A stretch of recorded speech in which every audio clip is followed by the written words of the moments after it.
नेता नरेंद्र मोदी जिंदाबाद, मनोज तिवारी जिंदाबाद, मनोज तिवारी जिंदाबाद,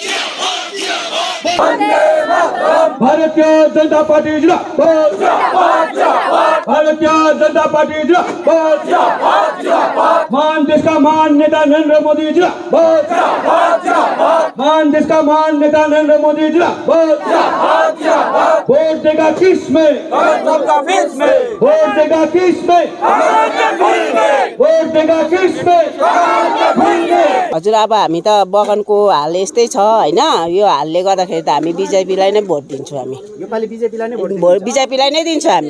बगान बन्द भएको कति दिन भयो? हाम्रो कति 6 महिना बगान बन्द भयो, त्यहाँबाट अहिले हालचालमा खोलेको कति 1 महिना भयो र पाउने कुरो पनि ठिकसँगले पाउँदैन हैन। अहिले हालचालमा चाहिँ दिँदैछ, पहिलाको हाम्रो बोनसहरू पनि केही दिएको छैन, हाम्रो तलब पनि दिएको छैन हैन। हामी चाहिँ त्यही कारणले गर्दा हामी जसले हामीलाई सहयोग गर्छ हामी त्यहीलाई नै हामी भोट दिन्छौँ। सबै राम्रै लाग्यो, हाम्रो लागि सबै राम्रै हो। यो चाहिँ गरिदिनुपर्छ उहाँले आएर, हजुर आएर गरिदिनुपर्छ हैन। हामीलाई जहिले अब जस्तोसँगले विश्वास दिलाएर जानुभएको छ त्यसरी नै हामीलाई गरिदिनुहुन्छ उसले भन्ने हामीलाई पनि सोच अब छ हैन। बीजेपी हामी बीजेपीलाई हामी, किनभने यहाँनिर के छ भनेदेखिको टेम्चीमा अब जति दिनसम्म हामी हिँड्यौँ हैन, तर यहाँनिर के छ पक्षपाती छ, छुटाउँछ यहाँको उयोले टेम्चीको पार्टीको मान्छेले। किनभने 100 डेज पनि घरमा पाउनेले पाउँछ, नपाउनेलाई दिँदैन। यहाँनिर सबै पक्षवादी छ, त्यही कारणले गर्दाखेरि आज हामी यो पक्षवादीमा हामी हिँड्दिनौँ, किनभने हामीलाई जसले सहयोग गर्छ हामी त्यसमै हामी भोट दिन्छौँ। मेरो नाम सीमा थापा। हामीलाई चाहिँ एकदमै खुसी लाग्यो हैन। अब सरलाई हामीले यहाँ आयो एकदमै खुसी छु हैन। उहाँले जो वादा गर्नुभएको छ सायद वादाहरू पुरा गर्नु सक्नुहुन्छ होला, तर अब वादा पुरा गरे भने पनि हुँदैन। हामीले उसलाई जिताउनु पर्यो जसरी नै हैन। अब हामीले पनि उसलाई भोट दिएर जिताउनु पर्यो, अन्त त्यो वादाहरू उहाँले पुरा गर्नुहुन्छ। बीजेपीले एकदमै जित्छ, सामसिङमा जित्छ, एकदमै जित्छ, कन्फिडेन्ट एकदम। सर्वप्रथम त म यस च्यानल मार्फत हेरिरहनु भएका सम्पूर्ण दर्शकबिनहरूलाई म मोहित भुमजनको तर्फबाट सबैलाई नमस्कार। आजको यो कार्यक्रम हाम्रा यसपालिका मनोज तिवारीज्यूलाई विजय बनाउनको लागि यस सभा राखिएको मेन उद्देश्य नै उहाँलाई विजय बनाउनको लागि हो। र आज हामी युथहरू टेम्सी गर्दैथ्यौँ, हामीले 13 साल टेम्सी गऱ्यौँ, तर 13 साल टेम्सी गर्दा पनि हामीले कुनै पनि यहाँको जनताहरूलाई एउटा प्लास्टिक धरी हामीले उहाँलाई दिन सकेनौँ। र उहाँले मजदुर रोज पानी झरीमा भिजी गरेर रोज अब पत्ती टिपेर आफूले गरिसकेको पेमेन्टहरू पाएन, बोनस पैसाहरू पाएन।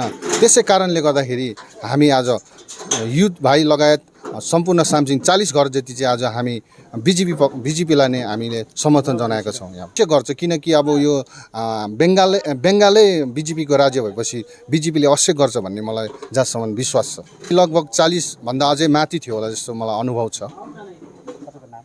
मोहित भुमजन। हाँ, आज सामसिङ चाय बागान के लगभग 40 परिवार जो विभिन्न दायित्व पालन कर रहे थे वे आज भारतीय जनता पार्टी के परिवार में शामिल हुए। हम भारतीय जनता पार्टी को पार्टी नहीं समझते हैं, परिवार समझते हैं, इसलिए आज से वे हमारे परिवार के सदस्य हुए और हम अपना परिवार में उनका स्वागत जनाते हैं। और परिवार का जब सदस्य बन जाता है तो कोई भी काम आता है तो उसको हम लोग कंधा से कंधा मिला करके चलते हैं। कि 13 साल से उनका जो अभियोग है, 13 साल से ये सरकार यहाँ पर चल रही है। विगत 34 साल में भी वामपंथियों ने इसी प्रकार हम लोगों को ठगा। हम लोगों ने बहुत आशा और विश्वास के साथ में माँ माटी और मानुष के सरकार को यहाँ पर लाए थे, लेकिन उन्होंने 13 साल तक हम लोगों के लिए कुछ नहीं किया, चाय बागानों के लिए कुछ नहीं किया। उन्होंने विश्वासघातक किया। एक के बाद एक चाय बागान बंद होते जा रहे हैं, वो भी पूजा के समय में बंद हो जाता है। जब हमें बोनस पाना होता है उसके मुख में हमारा आशा रहता है कि हम बोनस पाएंगे और बेटा बेटी के लिए नया कपड़ा खरीदेंगे, लेकिन वो भी नहीं हो पाता है। आज देखिए चाय बागान में रहने वाले गोरखा संप्रदाय अब एक भाई टीका भी नहीं लगा सकते। बागान बंद होता है, बहन एक तरफ रहती है, भाई एक तरफ रहता है, तो साल में एक बार जो मिलन होता है कि बहन जो है भाई के माथे पर टिकट लगाएगा, तिलक लगाएगा, टीका लगाएगा, ये भी नहीं हो पा रहा है। इसके लिए वर्तमान शासक दल जिम्मेदार हो रहा है। आज अपना रोजी रोटी के लिए घर छोड़ करके दूसरे राज्यों में रहना पड़ रहा है। ये सबसे दुखद घटना है। जो आशा था यहाँ पर टीएमसी सरकार से, वो आशा पूरा नहीं कर पाई। हमारा जो फ्रिंज बेनिफिट था, जो सुविधाएं थे चाय बागान से मिलता था, चाहे छाता, तिरपाल, कंबल, चप्पल, चाहे राशन हो या लकड़ी की व्यवस्था हो, स्वास्थ्य व्यवस्था हो, शिक्षा का व्यवस्था हो, यह सरकार ने कुछ नहीं किया, उल्टा मालिक पक्ष से मिल करके हमको जो मिलने वाली सुविधाएं थी, फ्रिंज बेनिफिट, वो समस्त बंद कर दिया। उनका अभियोग है यदि आज प्रधानमंत्री नहीं होते तो हमें 35 किलो राशन बिना मूल्य नहीं मिलता, पानी का व्यवस्था नहीं होता, पैखाना का व्यवस्था नहीं होता और उज्ज्वला योजना के माध्यम से गैस का भी व्यवस्था नहीं होता। यह मोदी जी है बोल करके मुमकिन हुआ है। निश्चय ही उन्हें विश्वास है इस वोट के माध्यम से इस सीट को हम लोग जीतेंगे और जो असुविधा है और जो चाय बागान का जो समस्या, उस चाय बागान का समस्या हम निश्चित रूप से समाधान कर पाएंगे। हमें प्रधानमंत्री जी से आशा है और हमारा मुद्दा है इस बार कि हम बंद चाय बागान खोलेंगे, न्यूनतम मजदूरी बढ़ाएंगे और रिटायरमेंट का जो उम्र है वह हम लोग 58 से 60 करेंगे। और ज़मीन का पट्टा सबसे बड़ा है।